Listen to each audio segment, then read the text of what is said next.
کے جینے کا انداز عجب یارو، شاہین کی قوت اور پرواز عجب یارو، موزن کے جینے کا انداز عجب یارو، شاہین کی قوت اور پرواز۔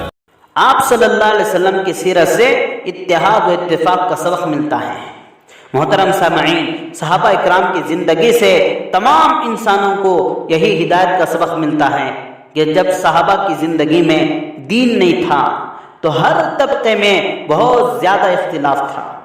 اسلام کی تاریخ جاننے والے اس سے اچھی طرح واقف ہیں، لیکن جب صحابہ کی زندگی میں دین آیا اور صحابہ اللہ تعالیٰ کی توفیق اور عنایت اور حضور صلی اللہ علیہ وسلم کی دعوت و تربیت سے دین پر جمے تو ان کے درمیان اتحاد و اتفاق کی ایسی فضا چلی کہ مختلف علاقوں میں رہنے والے، مختلف قبیلوں سے تعلق رکھنے والے اور مختلف زبانوں والے تمام صحابہ ایک جسم اور ایک جان بن گئے۔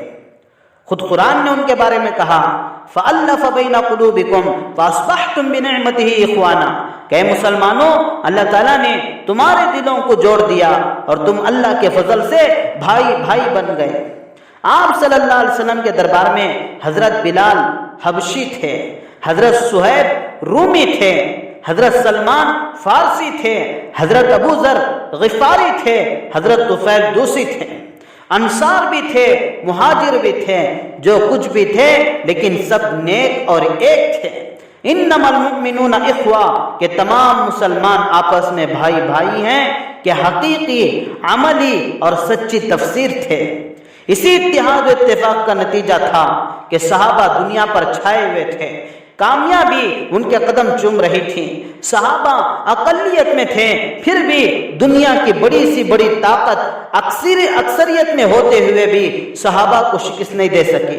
آپ صلی اللہ علیہ وسلم نے صحابہ کے درمیان ایک ایسی اتحاد قائم کی کہ اسلامی طاقت آپ صلی اللہ علیہ وسلم کے بعد خلفائے راشدین، بنو امیہ اور خلافت عباسیہ تک، بلکہ خلافت عثمانیہ تک کئی صدیوں تک پھیلتی رہی، یہاں تک کہ مسلمانوں کی سرحدیں عرب صحرا سے نکل کر ہندوستان، چین، مشرق وسطیٰ، جبکہ تمام شمالی افریقہ اور یورپ کہ ایک بڑے حصے تک پھیل گئیں۔ مسلمانوں کے اتحاد ہی کی طاقت تھی کہ قیصر جھکنے پر مجبور ہوا، کسریٰ جھکنے پر مجبور ہوا۔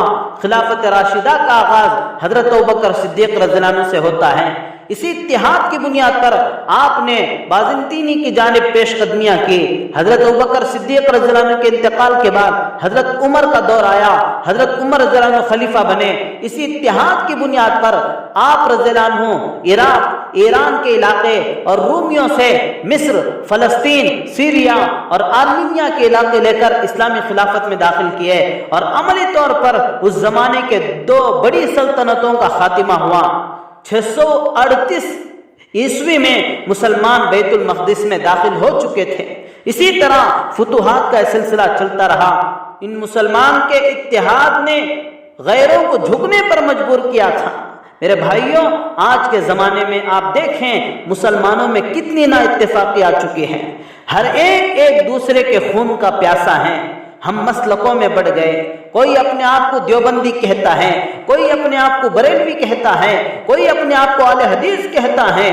اس کا فائدہ اٹھا کر دشمنوں نے ہم پر حملہ کیا اور ہم شکست کھاتے گئے۔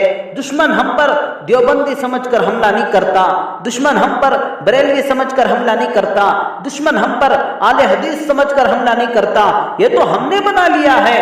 دشمن ہم میں سے ہر ایک پر حملہ مسلمان سمجھ کر کرتا ہے۔ اگر اب بھی اتحاد قائم کرنے کا نہیں سوچیں گے تو اللہ کی پکڑ میں آ جائیں گے۔ مولانا یوسف صاحب کاندھلی رحمۃ اللہ علیہ فرماتے ہیں کہ اگر ہم قوموں وغیرہ میں بڑھ گئے اور مسلکوں میں بڑھ گئے اور آپس میں کینہ وغیرہ لیے پھرتے رہے تو ہم آپ صلی اللہ علیہ وسلم کی محنت پر پانی پھیر رہے ہیں۔ اس لیے دوستو، ہم سب سے پہلے نیت کریں کہ ہم دیوبندی بعد میں ہیں، سب سے پہلے ہم مسلمان ہیں۔ ہم بریلوی بعد میں ہیں، سب سے پہلے ہم مسلمان ہیں۔ ہم اہل حدیث بعد میں ہیں، سب سے پہلے ہم مسلمان ہیں۔ حضرت علی کا قول دیکھ لیجئے، حضرت علی نے فرمایا انما المؤمنین قوم نصح بعضهم لبعض متوادون وان بعدت دیارهم وابدانهم، کہ مسلمان تو ایسے لوگ ہیں سب ایک دوسرے کا بھلا چاہنے والے ہوتے ہیں اور آپس میں ایک دوسرے سے محبت کرنے والے ہوتے ہیں اگرچہ ان کے وطن اور جسم دور ہوں۔